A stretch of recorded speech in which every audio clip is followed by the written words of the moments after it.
ስምጥ ሸለቆ አብጃታ ሻላ ሐይቆች ብሔራዊ ፓርክ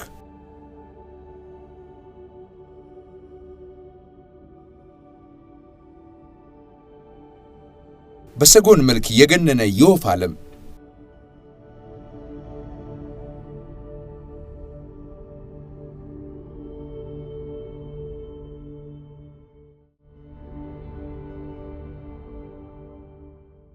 ከአዲስ አበባ 207 ኪሎ ሜትር ርቀት ላይ የሚገኘው ይህ ቅጥር የአብጃታ ሻላ ብሔራዊ ፓርክ ዋና ጽሕፈት ቤት መገኛ ነው።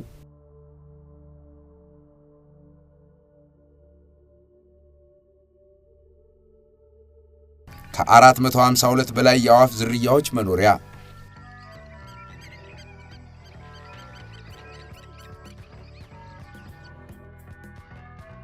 ከትንሹ እስከ ትልቁ ወፍ የተጠጋበት ፓርክ የአብጃታ ሻላ ሐይቆች ብሔራዊ ፓርክ ያው እንደሚታወቀው በስምጥ ሸለቆ በደንበል ሻላ ቤዙን ውስጥ የሚገኘው ብሔራዊ ፓርኩ ያው በዋናነት የተቋቋመው በብሔራዊ ፓርኩ ውስጥ ተካለው ያሉ በሐይቁ አካባቢ ላይ የሚኖሩ በአዋፋት ላይ መሰረት አድርጎ ነው እና የነሱ መኖሪያ ስለሆነ እሱን መሰረት አድርጎ ነው የተቋቋመው።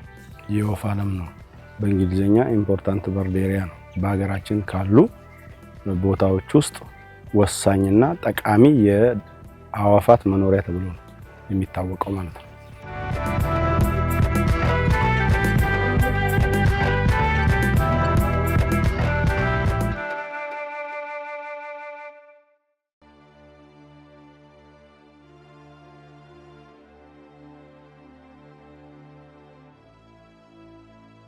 ውሎ አዳራችን እዚህ ይሆናል። እንኳን በደህና ወደ አብጃታ ሻላ ብሔራዊ ፓርክ በሰላም መጣችሁ። አብራችሁን ቆዩ። ኢትዮጵያዊ በቀላሉ ሰጎን የሚጎበኝበት ስፍራ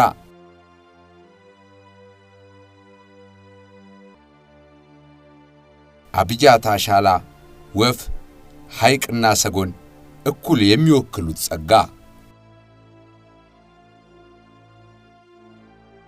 ሰጎን ተጠብቆ ዛሬ ደረሰበት።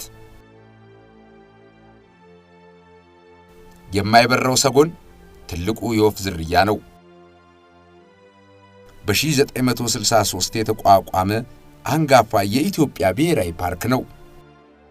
የአብጃታ ሻላ ሐይቆች ብሔራዊ ፓርክ ሲነሳ ብዙዎች ዘንድ ቀድሞ የሚመጣው ምስል የሰጎኖቹ ነው። ሰጎን እውነት ለዚህ ብሔራዊ ፓርክ ትልቅ ባለውለታ አድርገነው መውሰድም ይቻላል። የሱ መኖር ነው ይሄ ፓርክ ራሱ ተስፋ ተቆርጦበትም እንዳይዘጋ ወይም ስራውም እንዳይቆም ትልቅ ባለውለታ የሰጎኖቹና እነዚህ ትንሽ የቀሩት የሜዳ ፍየሎች የዚህ ፓርክ ትልቅ ባለውለታ ናቸው ማለት ይቻላል። ቱሪስቱም መጣ ሰጎኖቹን አይቶ ወይ ደግሞ የሜዳ ፍየሎቹን እዛው ፓርኩ ዋና ጽሕፈት ቤት አካባቢ አይቶ ነው የሚመለሰው።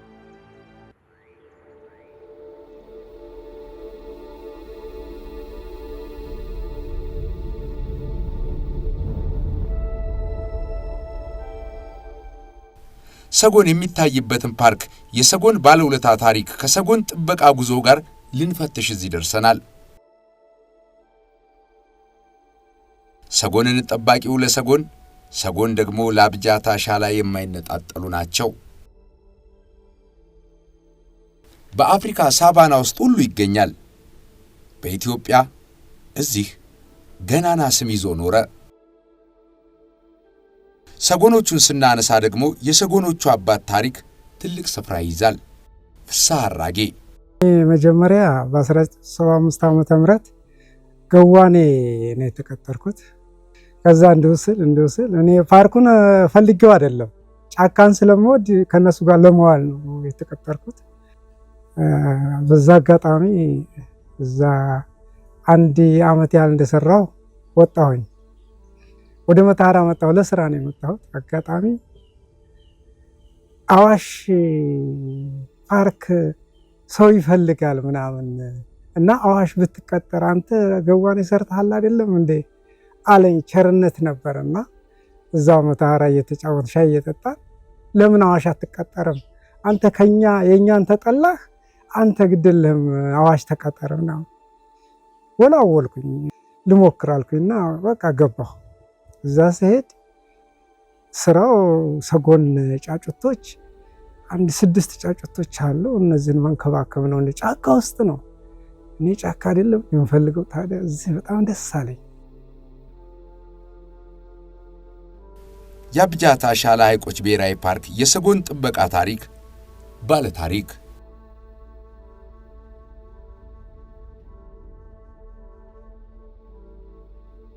ዛሬ በብሔራዊ ፓርኩ የምናያቸውን ሰጎኖች የትናንትና ታሪክ ከባለ ታሪኩ ጋር እንፈትሽ።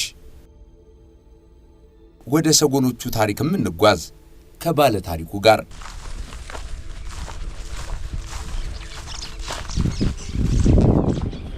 የሰጎን አባቱ ወደ ሰጎን መጡ።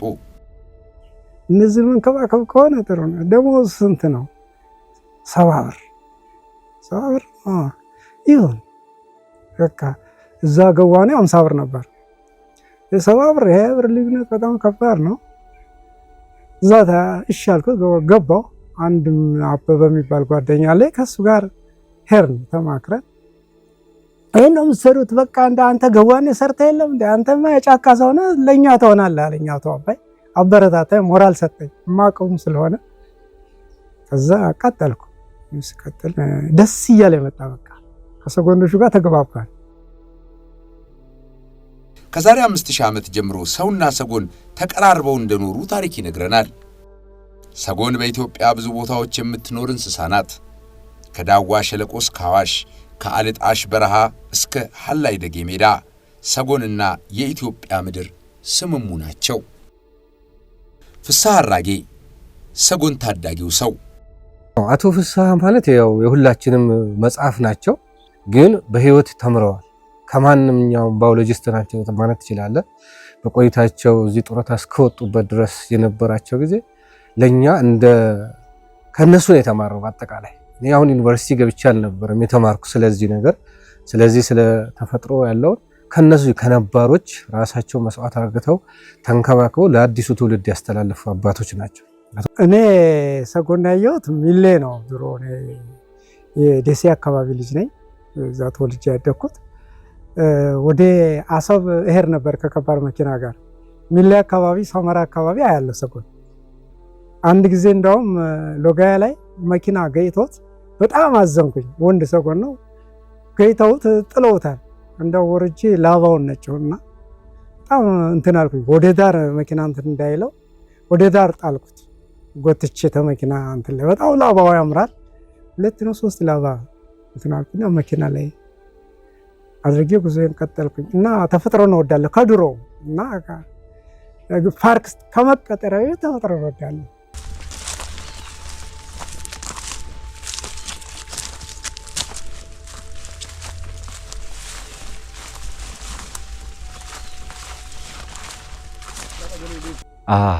አቶ ፍስሐ ኦልሞስት ለ4 ዓመት አብረን ሰርተናል። ሰጎን እና እሳቸውን መለያየት በጣም አስቸጋሪ ነው። ኢቭን ሰጎኖች ያውቋቸዋል በቅርበት እንቁላላቸውን ከመጠበቅ ጀምሮ ከዛ በኋላ ከተፈለፈለ በኋላ ያንዳንዷን የሰጎን ግልገሎች በመጠበቅ እንዲያድጉ በማድረግ እንደ አባት እንግዲህ የሰው ልጅ ለዱር እንስሳም አባት ሆኖ መስራት እንደሚችል ያየሁት በሳቸው ነውና ለዱር እንስሳት እንዳጠቃላይ ደግሞ ለሰጎን ደግሞ ስፔሲፊካሊ ያላቸው ፍቅር ያላቸው በልምድ ያገኙት ዕውቀት ለዚህ ትልቅ አስተዋጽኦ አድርጓል። አዋሽ የዛን ጊዜ በጣም ደስ የሚል ነው። ጸጥታው፣ ፓርኩ፣ ውበቱ፣ የአንበሳ መንጋው በጣም በጣም በጣም በመንጋ ነው እና ያንን ያለ ሜዳ ፍየሉ ሲመለሱ እንደገና ዳገት ነው። አዋሽ ጠጥቶ ሲመለስ በግራና በቀኝ እኛ መሀል እንቀራለን። በእኛ በአጥሮ ስር አጥር ነው፣ ሽቦ አጥር ለሰጎኖቹ የታጠረ በዛም በዚህም ሳላው ሲሄድ በቃ አንበሳ ሳይ ሲያፏጭ ብሎ እና ሲደነብር ሴቷ አንበሳ ስታባርር ስናይ አንበሶቹ ከኛ በላይ ሲተኙ ኩይሳ ላይ ታጋድመው ሲውሉ ያ ሁሉ እይታ በእውነት እኔ አንድ ጊዜ ሄጃለሁ አዋሽ ቅርብ የዛሬ 2 ዓመት አካባቢ ጡረታ እንደወጣሁኝ ልጆቼ ይዤ ነው ላስጎበኛቸው።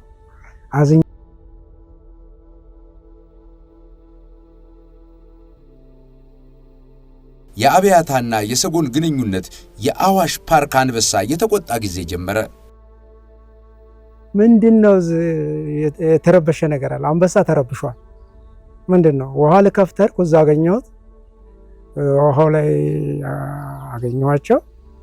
ከዛ ተመልሼ መጣሁ። አበበ ውሃ አልከፈትክም ለምን ብሎ ተቆጥቶ ሄደ። ሊከፍት ሄደ። መሽቷል። መብራት አበራባቸው። እየሮጠ ተመልሶ መጣ።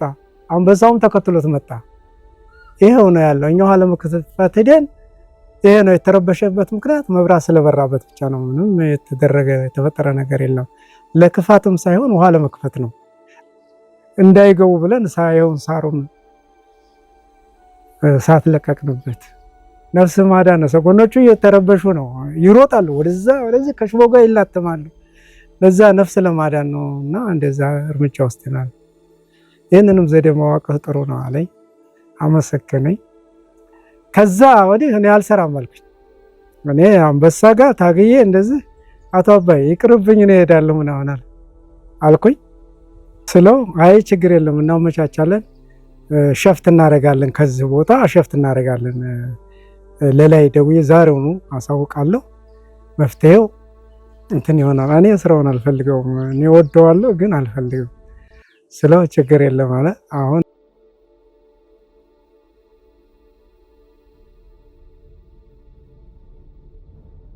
የፍስሐ አራጌና የሰጎን አብሮነት አንበሳ አለየውም።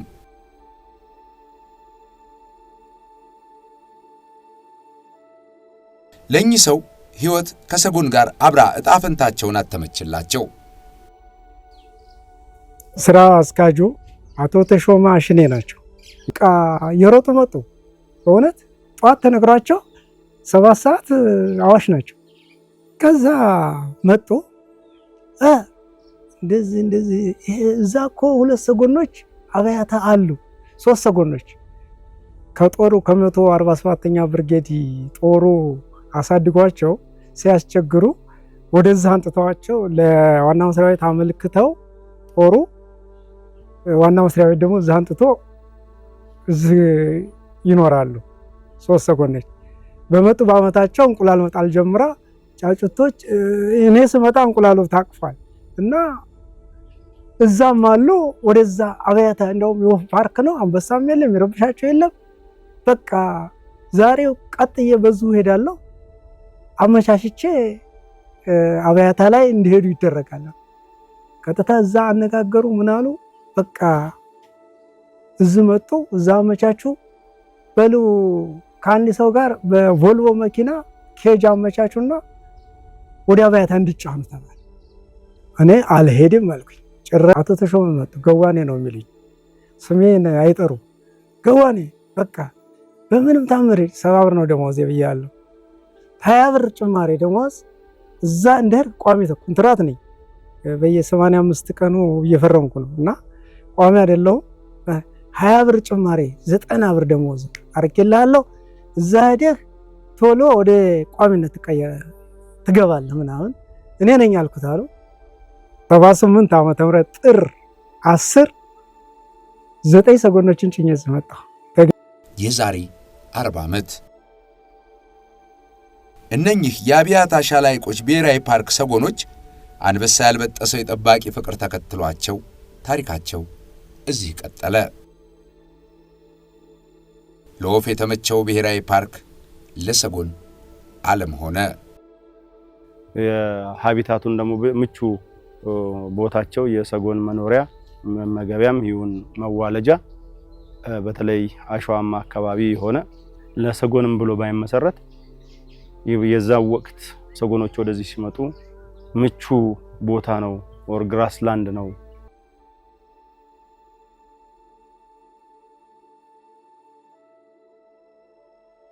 ምድሩን ሰጎን ተንደባለለበት።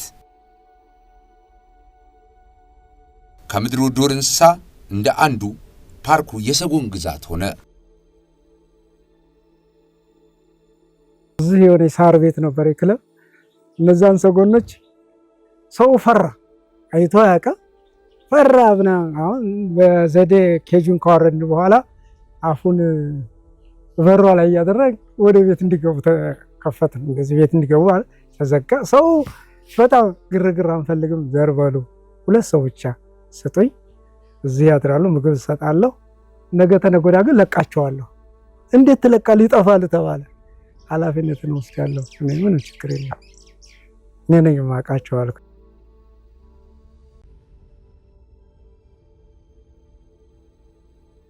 መስኩ ሰጎን የሚታይበት ፍስሐ አራጌ የተባሉ ሰጎን ጠባቂ የአብያታ ሻላ ሐይቆች ብሔራዊ ፓርክ ባልደረባነት ታሪክ ተጋምዶ አብሮ መተረኩ ቀጠለ።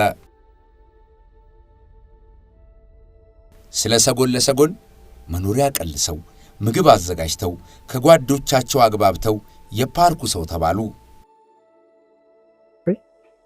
ቦታ ተስፋዬ ቶለሳ የሚባል አናጺ ነበር የፓርኩ። እዛ አጠርን በስፋት 50 በ50 በሽቦ በዝቦ ሽቦ አጠር። በቃ ተዚህ እኔ ለኔ ነገሌ አልጋ ተያዘልኝ። ማታ ማታ ሄዳለሁ፣ ጠዋት ጠዋት እመጣለሁ። መኪና ያመጣኛል። ለአንድ ወር እንደዛ ተመላለስ። ሰጎኖችን በ3ኛ ቀን በ4ኛ ታጥሮ አለቀ። አሳጥረን ጨረስ። ለቀኳቸው። ሰጎኖችን 9 ለቀኳቸው። ስለቃቸው ፈነጠዙ፣ ምናሉ ተበታተኑ እንትናሉና አሁን እኔ ጎመን አስገዝቻለሁ። ጎመን ይዤ በእጄ እንዲህ ሩጠው መጡና እኔ ላይ ተሰበሰቡ። እየሄድኩ ተከትለውኝ እየተከተሉኝ እንዲህ እያበላሁ እየተከተሉኝ ምንም ማንም ሳይነዳቸው እየተከተሉኝ እዛ ታጠረው አጥር ይዣቸው ገባሁ ማለት ነው። ከዛ ጊዜ ጀምሮ እነኛ ሰጎኖች እዚህ መጥተው እየኖሩ ነው። ለአብያታ ሻላ ሐይቆች ብሔራዊ ፓርክ እንደ አንድ የሚጎበኙ የዱር እንስሳቶች መካከል የሰጎን በብሔራዊ ፓርኩ በሄድ ኳርተር ውስጥ ለቱሪስቶች ገብተው በአጭር ጊዜ ሊያገኟቸው የሚችሉ እነኛ አዕዋፋት ስለሆኑ ሰጎኖች ስለሆኑ፣ ስለዚህ አብያታና ሰጎን ከቱሪዝም አንጻር ቁርኝት አላቸው ማለት ነው። ያ ቁርኝት ከሰጎን በተቆራኘ ሰጎንን ጥበቃ ሕይወታቸውን ባሳለፉ በአንድ ብርቱ ኢትዮጵያዊ ባለታሪክ ተጻፈ። ፍስሐ አራጌ የሚለውን ስም አይጥሩ እንጂ የአብያታ ሻላ ሰጎኖች የቀደመ ጠባቂያቸውን ይለያሉ። ታሪካቸው ከማን ጋር እንደተቆራኘ ሲገባቸው ኖሯል። ነበሩ የቀሩ 8 ሰጎን ነበሩ። በ15ኛ ቀኑ ጓደኛዬ አበበ እነዛን ሰጎን ጭኖ መጣ። በቃ 9 መጥቷል፣ 8 ተጨማሪ መጣ። ስንት ሆኑ? 17 ሰጎን ሆኖልን። እዚህ 3 አለ። ስንት ሆነ? አጠቃላይ 20 ሰጎን ይዘን ስንጓዝ ጫጩትም ተፈለፈለ። ወደ 7 ጫጩት ተፈለፈለልን። አቀላቅለን ጉዞ ስንንከባከብ ቆዩ። አደጉ። ሰጎኖቹም ግብዳ ሆኑ። በጣም እንዴት እናደርግ? በቃ ግቢው ጠበበ። ምን እናደርግ? ይሄ ዙሪያው አልታጠረም። ዙሪያው ይታጠር አልኩኝ። እኔ አመለከትኩ። እንደ ሰጎኖቹ እንደ ባለሙያ አድርገው እኔን መድበዋል። ለሰጎኖቹ ኃላፊነት ነው ወሰድኩ። አጠቃላይ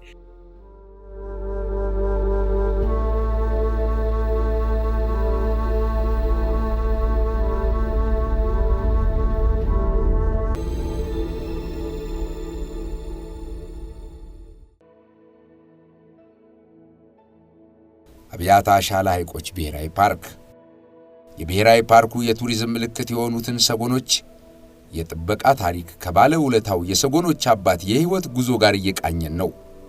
ፍስሐ አራጌ አቶ ፍስሐ ለዚህ ለሰጎን ሀብት እስካሁን መቆየት ከረጅም ዓመት ከአዋሽ ብሔራዊ ፓርክ ጀምሮ ለ40 ዓመት ሰጎኖችን እየተንከባከበ እንደቆየና በብሔራዊ ፓርኩ እስካሁን ህይወታቸው ታድጎ እንዲቆይ ቁጥራቸውን ቢመናመን ግን ከመጥፋት የታደጋቸው ሰው ስለሆነ በጣም በብሔራዊ ፓርኩ ስም እና በራሴ ማመስገን እፈልጋለሁ።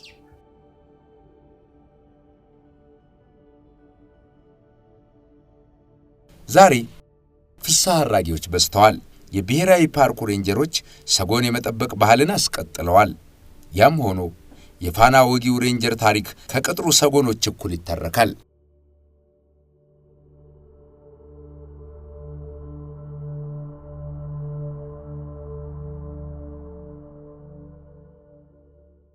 አደራ ያልበሉት የተፈጥሮ አፍቃሪ እንደ ሰጎኖቹ እንግድነት በመጡበት ቅጥር ሰጎንን ለመጠበቅ ተጉ።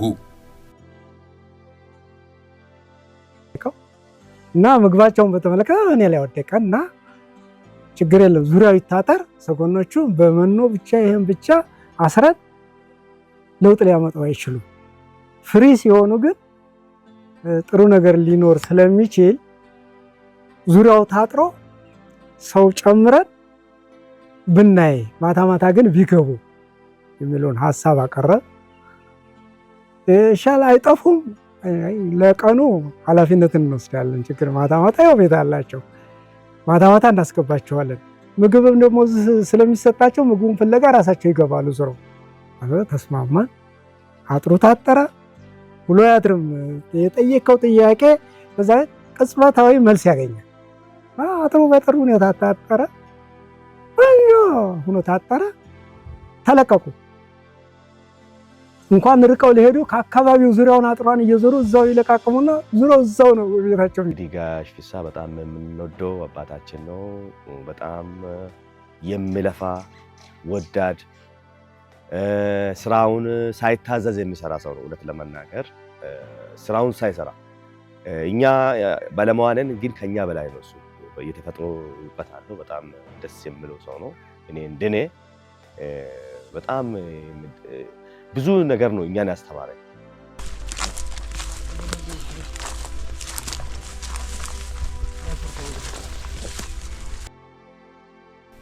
የናሽናል ጂኦግራፊክ መረጃ አንድ ሰጎን እስከ 40 ዓመት የሚደርስ እድሜን ይኖራል ይላል። ፍስሐ አራጌ 40 ዓመታት ሰጎንን ጥበቃ ከሰጎን ጋር እዚህ ኖረዋል። በቁርጠኝነት በፍቅር ቀረው። እኔም ስራውን ወደድኩት እና ሳየው በጣም ደስ እያለኝ መስራት ጀመርኩ። በቃ ያየሁትን መናገር የምችል ደረጃ ደረስኩኝ። ሆነ እኔ አሁን ጻፍ ብትለኝ የሰጎንን ታሪክ አይበቃኝም። ብዙ ታሪክ አለ። ቀንጨብ ቀንጨብ እያደረኩ ነው እየነገርኩ ያለሁት እንጂ ከዛ እንቁላል መጣል ጀመረ፣ ማቀፍ ተጀመረው። በስንት መቼ እንቁላሏ መቼ ተጣለች፣ አንዱ ሁለተኛዋ መቼ ተጣለች፣ እያንዳንዷ እንቁላል መቼ ተጣለች፣ መቼ ማቀፍ ጀመረ፣ ሰጎን እችኛዋ ሰጎን መቼ ጣለች፣ ያን መዘግብ ነበር። ለስራው የነበረው ፍቅር በጣም ከቤቱም ከልጆቹም በላይ ዋጋ የሚከፍል ቤት እንዲህ እንኳን አድርግ ስንለው ስራ አለኝ እንዲህ አለኝ ብሎ ዋጋ የሚከፍል ሰው ነው። አስተዋጽኦ በጣም ትልቅ ዋጋ ከፍሏል። ለዛ ፓርክ ብዙ ዋጋ ከፍሏል። እኔ ከምለው በላይ አብረንም እዛ በነበርንበት ካምፕን በነበርንበት ሰዓት እዚህም በነበርንበት ሰዓት በጣም ትልቅ ትኩረት አድርጎ የሚሰጠው ነው። ለፓርኩ ለሰጎኖቹ እንደ ልጅ የሚንከባከባቸው ነው። በቃ አዎ፣ እሳቸው በእርግጥ አሁን ጡረታ ወጥተዋል። የእሳቸውንም እንደዚሁ ውድድር ላይ አቅርበናቸው ነበረ። ልክ ጡረታቸው ሲቃረብ በአፍሪካ መድረክም ላይ በዓለም መድረክም ላይ እንዲወዳደሩ ብዙ ጥረቶች፣ ሙከራዎችን አድርገናል። ግን የእሳቸው ውለታ ደግሞ መረሳት የለበትም።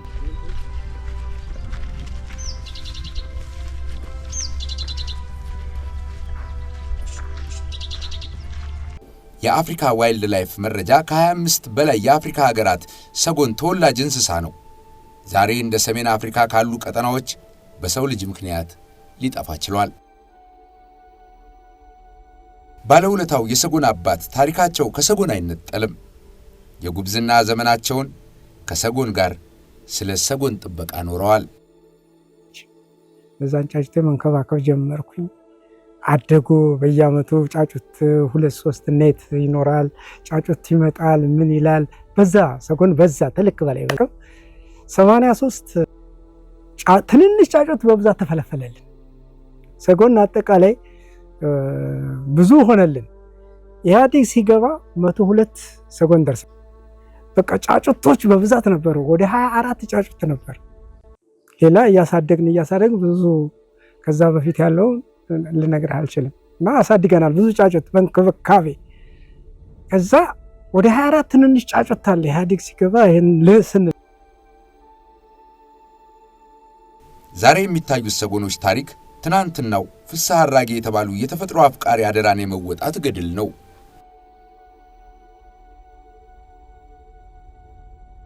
የአብያታ ሻላ ሰጎኖች ታሪክ የስደት ብቻ አይደለም፣ ፈተና የበዛበት የውጣ ውረድም ጭምር ነው።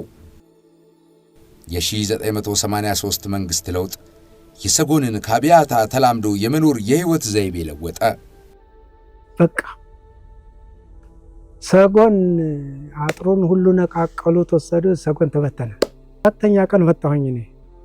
ይሄ ካምፕ ፈርሷል፣ ተቃጥሏል፣ ፈርሷል፣ አጠቃላይ ንብረቱ ተዘርፏል እና ሰላም መረጋጋት ገብቷል ሲሉ በሶስተኛው ቀን መጣሁ። እኔ ንብረት ላይ አይደለም መጣሁ፣ ሰጎን ላይ ነው። አለቀሽ ሄድኩኝ። ሰጎን የለም። አንድ ጫጩትና አንድ ሴት ሰጎን እዚህ ከአጥር ውጭ አገኘሁ። አለቀሽ ትቼ ሄድኩኝ። እውነቴ ነው። አባቴ ሞት በሀገር ይለቀሳል፣ ሀገር የሞተ እንደው ወዴት ይደረሳል?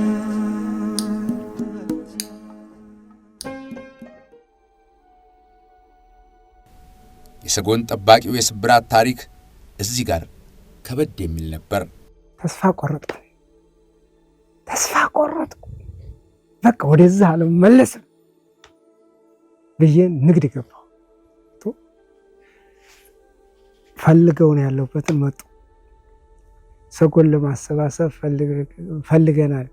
እንደው ሰጎኖች ያሉበትን መረጃው አለ ወይ? ምናልባት ካሉ ለማሰባሰብ ፈልገናል። አንተም ወደ ስራ ብትምል። ጋሽ ታዴ ምን ልሰራ? አይ እንደዚህ ሰጎኖች በየቦታው አሉ ተብሏል። ቦታውን ታውቃለህ። መኪና 2 መኪና ተመድቧል።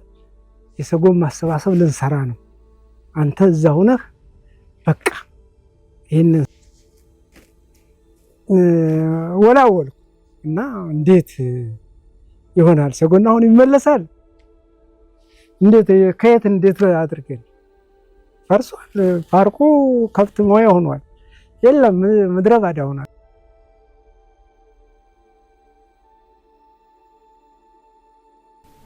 ስለ ሰጎን መሳቅ፣ ስለ ሰጎን ማልቀስ፣ በሰጎን መጎዳት፣ መሰበር፣ ይህ የጠንካራ ትስስር ውጤት ነው። የሰጎን ጠባቂውና የአብያታ ሰጎኖች። ያም ሆኖ የፍስሐ አራጌ ሕይወት ከሰጎን ጥበቃ ጋር ተጋምዶ ተጽፏል። ዳግም ስለ ሰጎን ለመኖር በቃኝ ያሉት ዕድሜ 3 ወራት መዝለቅ አልቻለም። አብያታ ሰጎንና ፍስሐ አራጌ አብሮነታቸው ቀጠለ። ከሷ ጋር ጫካ ይሄድ ያሉበትን አጠናን። መጀመሪያ አየን። ወደ 9 ሰጎን አገኘን። አንድ ጫጩት ይዛ አንድ ሰጎን ግን አብያታ ዳር እሷን አገኘን ከጫጩቷ ጋር።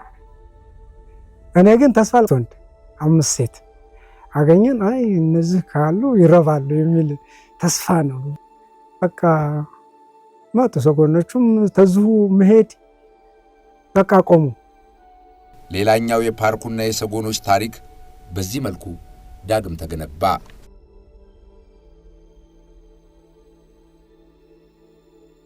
እንዲህ ባለ ጽናት ከፓርኩ ጋር እንዲኖሩ የተደረጉት ሰጎኖች ዛሬ የጎብኚ መስህቦች ናቸው።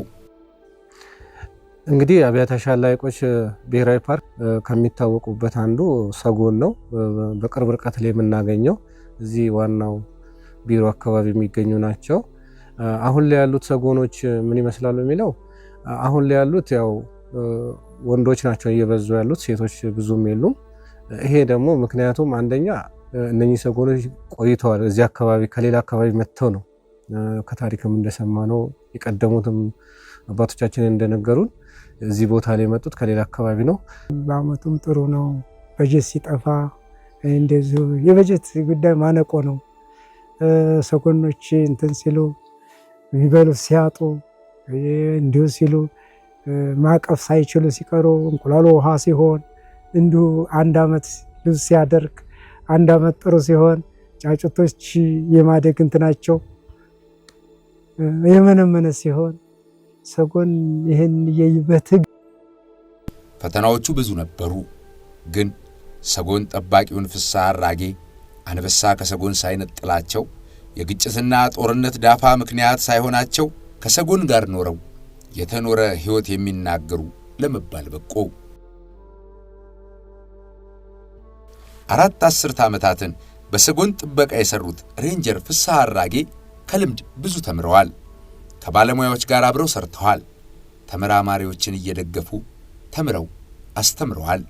የሰጎን አባትነታቸው በጽናትም በእውቀትም ተደግፎ ኖሯል። ግን በትግል የቆየ ነው። በትግል አቆየ ነው። እኔ ጡረታ እስከምወጣ ድረስ የትግል ጉዞ ማለት ስራውንም ስሰራ ዝም ብሎ ግቢውን ይዞራል። አሁን እንቁላሎች በአሁኑ ሰዓት ሰጎን እንቁላል የምጥል ጊዜ ነው። አሁን ራሱ እሱም በጡረታ ራሱ በማውጣቱ እኛ በጣም ተሰምቶናል። ምክንያቱም ራሱ ሰርች አድርጎ ቦታውን ድረስ ሄዶ ሰጎን የጣለበትን ቦታ ያውቃል፣ ሲስተሙን ያውቃል፣ ሳይንሱን በደንብ ነው የሚያውቀው። ከዚህ አካባቢ ያራቁምና እውቀታቸው ሙያቸው በጣም ትልቅ አበርክቶ ያለው ባለሙያ ናቸው። ለኔ ሬንጀር አይደሉም፣ እሳቸው በጣም ሲኒየር ባለሙያ ልምድ ያካበቱ ብዙ ነገር መስራት የሚችሉ ሲሰሩ የቆዩ የኔም የሙያ አስተማሪ ናቸውና ስለሳቸው መናገር ብዙ ማንሳት ይቻላል ልናገር ብል ማለት ነው።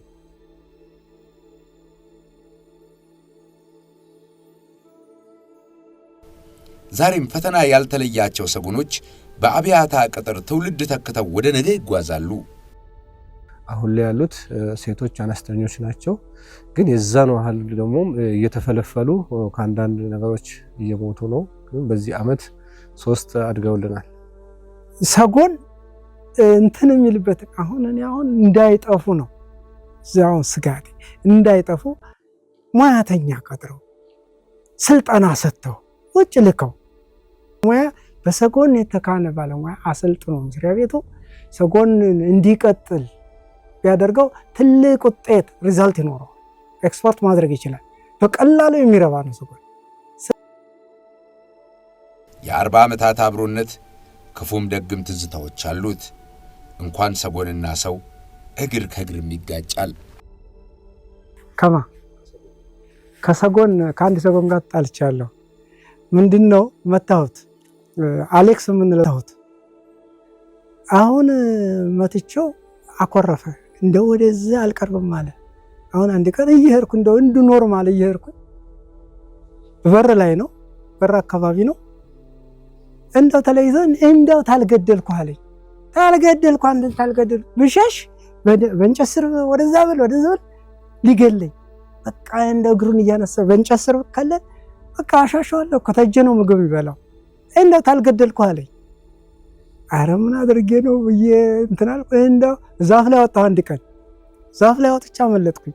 በቃ ዙሮ ሊገለኝ እና የተለየ ባህሪው እና እንዳይመታኝ ነው ጥንቃቄ። ግን ለጥ ብዬ ተኛሁ። አንድ ጊዜ ዞረና ጥሎኝ ሄደ። ጥሎ ሲሄድ እንዲህ እያየ ነው የሚሄደው። ስነሳ ተነስቼ ስሄድ አይቶ መጣ፣ እየሮጠ መጣ። እኔ ሄድኩኝ፣ ተቀላቀልኩኝ። ማን በር ላይ ዘቦቹ ጋር ተቀላቀልኩኝ እና ሰጎን ከተቆጣ ሬንጀር ፍስሐ አራጌ ስለ ሰጎን ጥበቃ ከሰጎን ጋር ኖረው ሰጎንን አኑረው ከሚወዱት ፍጥረት የሚነጥል ሌላ የህይወት ምዕራፍ ቀጠለ። ጡረታ። እኔ ከዚህ ጡረታ ስወጣ ምንድነው የተሰማኝ? ቅር ያለኝ ሰጎኖቹ። እግዚአብሔር ይመስገን ምንም የጎደለኝ ነገር የለም። ኖራለሁ። ሰጎኖችን መጥቻ ያለው የሚከለክለኝ የለም። እንዲህ ያለ ገድል ለተፈጥሮና ለሀገር ሀብት ተከፍሏል። ጉዞ ኢትዮጵያ እንዲህ ወዳለ ድንቅ ባለውለታችን ታሪክም ይጓዛል። ፍስሐ አራጌ ስለ አበርክቶት ሁሉ እጅ እንነሳለን።